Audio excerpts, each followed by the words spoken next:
오늘도 말씀으로 하루를 시작하시는 모든 분들을 주님의 이름으로 환영하고 주님의 이름으로 축복합니다. 오늘은 사도행전의 교회 탄생 이야기 그 19번째 시간입니다. 지난주 말씀은 7명의 일꾼 가운데 한 명인 스데반에 관한 이야기였습니다. 그는 구제하고 봉사하는 일뿐만 아니라 은혜와 능력이 충만하여 백성들 가운데서 놀라운 일과 큰 기적을 행하였습니다. 어느 날 회당에서 해외에 살다가 예루살렘으로 귀환해 정착한 자유민들과 논쟁을 하게 되었습니다. 이 자유민들은 자신들이 해외에서 배운 선진 문화와 학문 그리고 새로운 지식으로 스데반과의 논쟁에서 당연히 승리할 줄 알았습니다. 하지만 스데반이 지혜와 성령으로 말하니 그를 인간의 지식으로 대적해낼 수가 없었습니다. 그러자 이들은 사람들을 매수하여 스데반이 모세와 하나님을 모독했다라는 거짓 증언을 하도록 시켰습니다. 이 모습은 마치 예수님께서 공회에서 재판을 받으실 때 거짓 증인들이 나서서 예수님을 죽음으로 몰고 간 일을 떠올리게 합니다. 시기심에 찬 자유민들은 하나님을 섬긴다 하면서도 자신들을 반대하는 사람들을 제거하기 위해 물불을 가리지 않고 부정한 방법을 사용하였습니다. 이처럼 시기심은 사람들의 순간적인 감정을 이용해 범죄하게 하는 무서운 힘을 가지고 있습니다. 그 결과 거짓의 아비인 마귀의 힘에 사로잡혀 끊임없이 악행과 거짓말을 하게 되는 것을 우리는 말씀을 통해 명확히 보았습니다. 그런데 거짓을 일삼는 이들 앞에서 스데반은 자신의 분노와 혈기를 앞세우는 모습이 아닌 마치 천사의 얼굴과 같은 모습을 보였다라고 성경은 말씀했습니다. 바로 그의 삶은 부활하신 예수님으로 인해 믿음이 충만하고 지혜가 충만하며 하나님의 은혜와 성령이 충만한 삶을 살았습니다. 그 결과 그는 시기심, 분노 혹은 혈기와 자신의 감정에 치우치지 아니하고 거짓 속에서도 자신의 모든 것을 아시는 주님만을 바라보며 평안할 수 있었던 것입니다.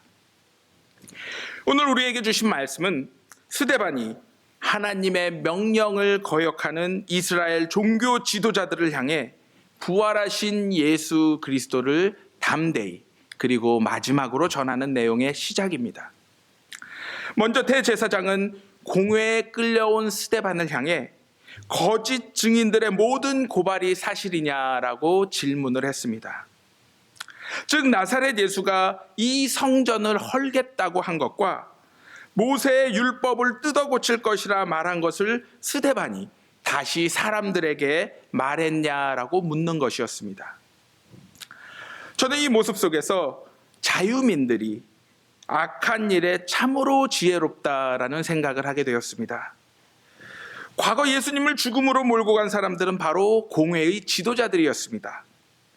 이들은 예수님의 재판 당시 거짓 증인들을 세워 평소에 예수님이 나는 손으로 지은 성전을 헐어버리고 손으로 짓지 아니한 다른 성전을 사흘 만에 세우겠다라고 말한 것을 들었다라고 증언하도록 시켰습니다. 마가복음 14장 53절 이후의 말씀을 보면 대제사장들과 온 공회가 예수를 죽이려고 그를 칠 증거를 찾는 모습이 자세히 나와 있습니다. 하지만 예수님에 대한 많은 거짓 고발들이 서로 일치하지 않기에 결국 이들은 직접 예수님을 죽음으로 몰아넣을 거짓 증인들을 매수하여 예수님이 이 성전을 헐고 손으로 짓지 아니한 다른 성전을 사흘 만에 지을 것이다 말했다라고 증언하도록 시켰던 것입니다. 이 일로 이들은 예수님을 신성모독죄와 반란죄로 십자가에 못 박아 죽였습니다. 물론 예수님은 이 같은 말씀을 복음서 어느 곳에서도 직접 하신 적이 없습니다. 다만 우리는 여러 곳에서 타락한 성전과 형식적 율법에 관하여 예수님이 강하게 비판하신 모습만을 발견할 수가 있습니다. 아마도 예수님은 이러한 이스라엘 종교 지도자들을 비판한 일로 인해 이들에게 강한 반감을 사게 되었으며, 많은 백성들이 예수님을 따르자 위협을 느낀 이들이 거짓 증인들을 앞세워 예수님을 죽음으로 몰고 간 것이었습니다. 스데반과의 논쟁에서 승리하지 못한 자유민들은 이 모습을 너무나도 잘 알고 있었습니다. 그래서 이들도 과거 예수님을 향해 공회의 지도자들이 행했던 것과 같이 스데반을 향해서도 똑같이 거짓 증인을 앞세워 그를 죽음으로 몰고 갔던 것입니다. 우리는 이 모습을 통해 마치 눈덩이가 처음에는 작은 주먹만 하더라도 가파른 언덕을 계속 내려가게 되면 눈사태를 일으킬 만한 커다란 눈덩이가 되듯 작은 거짓이 더 큰 거짓을 낳고 결국 그 거짓들로 인해 모두가 파멸하게 되는 모습을 보게 됩니다. 이것은 유대 지도자들만의 문제가 아닌 우리들에게도 해당되는 말씀입니다. 사도 바울은 로마서 16장 19절에서 너희가 선한 데는 지혜롭고 악한 데는 미련하기를 원하노라 라고 말씀하셨습니다. 세상 속에서 당장은 손해보고 억울한 일을 당하더라도 악을 악으로 갚지 말고 우리의 모든 것을 알고 계시는 주님만을 의지하고 바라보며 오직 선으로 이겨내야 한다라는 것입니다. 그러했을 때 우리에게 평강을 주시는 하나님께서 모든 거짓의 아비인 사탄의 세력들을 반드시 우리 앞에 엎드려 드릴 것임을 약속하고 계십니다. 이제 스데반은 이 모든 것이 사실이냐라는 대제사장의 질문에 이스라엘 종교 지도자들을 부형, 바로 자신의 형제라 부르며 아브라함의 이야기로 답변을 시작합니다. 믿음의 조상으로 잘 알려진 아브라함은 하나님의 축복으로 인해 모든 이스라엘의 출발점이 되었습니다. 그는 갈대아 우르라고 하는 메소포타미아, 즉 지금의 이라크에 있을 때 하나님이 그에게 직접 나타나셨습니다. 그리고는 아브라함에게 내 고향, 친척, 아비집을 떠나 내가 내게 지시할 땅으로 가라라고 명령하셨습니다. 하나님께서 아브라함에게 고향을 떠나라 말씀하신 이유는 메소포타미아 땅이 풍요로워 살기는 좋은 곳이었으나 여러 문화가 발달함으로 인해 우상 숭배가 심했기 때문입니다. 그래서 하나님은 아브라함에게 나타나시어 말씀에 순종하여 그곳을 떠날 것을 요구하셨던 것입니다. 물론 하나님이 아브라함에게 이러한 명령을 하셨을 때 아브라함이 바로 예스라고 응답했는지, 혹은 시간을 두고 생각하다 마지못해 예스라고 대답했는지 우리는 성경을 통해 정확히 알 수는 없습니다. 다만 우리와 같이 하나님을 따른다 하면서도 실수를 많이 한 아브라함의 모습을 보면 그도 하나님의 명령 앞에서 우리와 같이 많은 고민을 했을 것이라 추측해 볼 수가 있습니다. 그럼에도 불구하고 그가 하나님으로부터 복의 근원이라 인정을 받을 수 있었던 이유는 그가 하나님의 말씀을 처음부터 끝까지 오차 하나 없이 완벽하게 순종했기 때문이 아닙니다. 오히려 많은 실수에도 불구하고 그가 잘못할 때마다 다시금 하나님의 말씀에 철저히 회개하며 순종하고자 노력했기 때문입니다.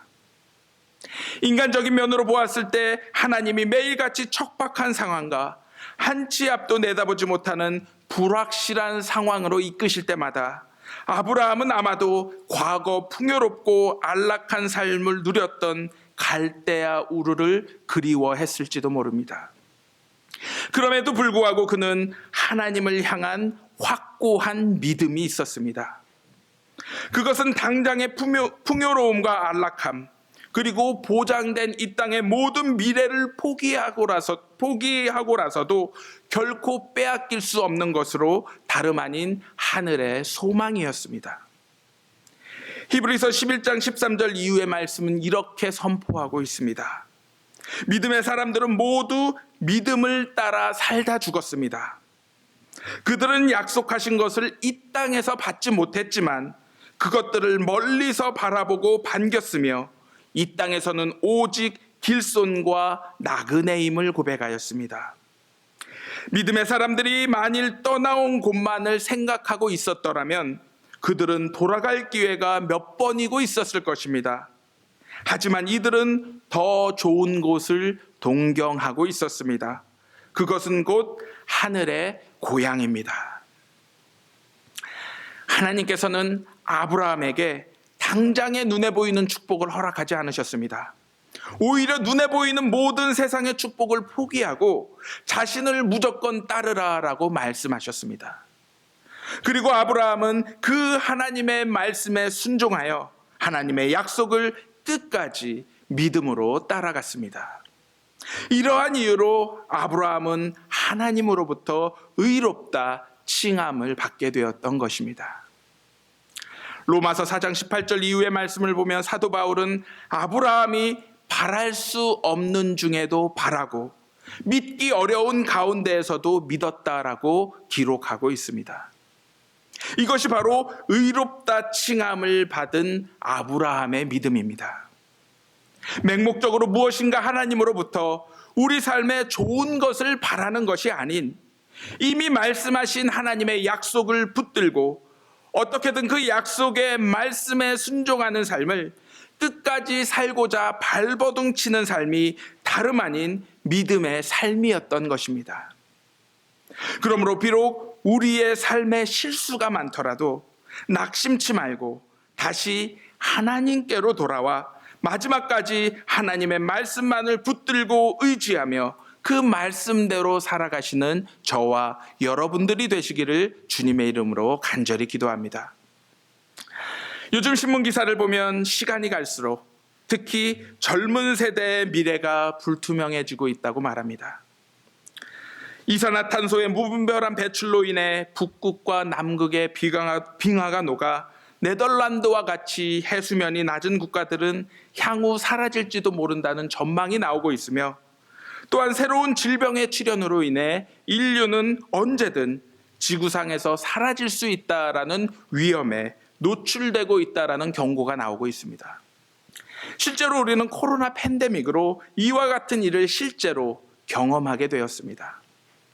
또한 불확실한 미래 앞에서 젊은이들은 가상화폐나 혹은 주식 투자를 통해 앞으로의 미래를 대비하는 문화가 생겨났습니다. 물론 앞으로의 미래나 노후는 젊어서부터 준비해야 합니다. 하지만 우리 믿음의 사람들은 세상의 미래와 노후보다 더 중요한 준비가 있음을 결코 잊어서는 안 됩니다. 그것은 과거 아브라함과 같은 믿음의 사람들이 멀리서 바라보고 반겼던 영원한 소망의 것입니다. 이들은 이 땅에서 인생을 길손과 나그네임을 철저히 인정하며 세상의 가치와 자신의 세상적 만족을 위해 모든 것을 허비하거나 낭비하지 않았습니다.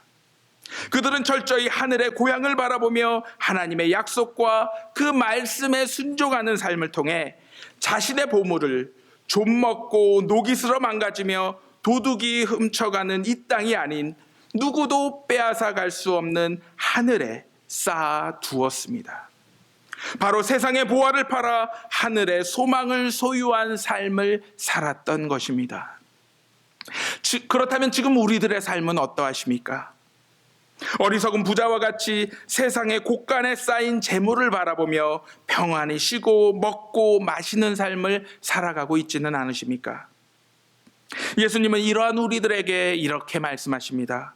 어리석은 자여, 오늘 밤 내 영혼을 도로 찾으면 그 준비한 것이 누구의 것이 되겠느냐? 아직 늦지 않았습니다.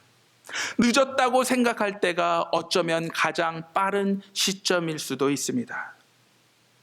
하늘의 보화를 미리부터 쌓아두지 못함을 마지막에 가서 후회하는 인생이 아닌 오늘 지금 이 순간부터라도 조금씩 하나님의 말씀을 아주 작은 것에서부터 실천하고 순종하며 살아냄으로 말미암아 그 누구도 빼앗아갈 수 없는 보화를 하늘에 차곡차곡 쌓아가기를 주님의 이름으로 기도합니다.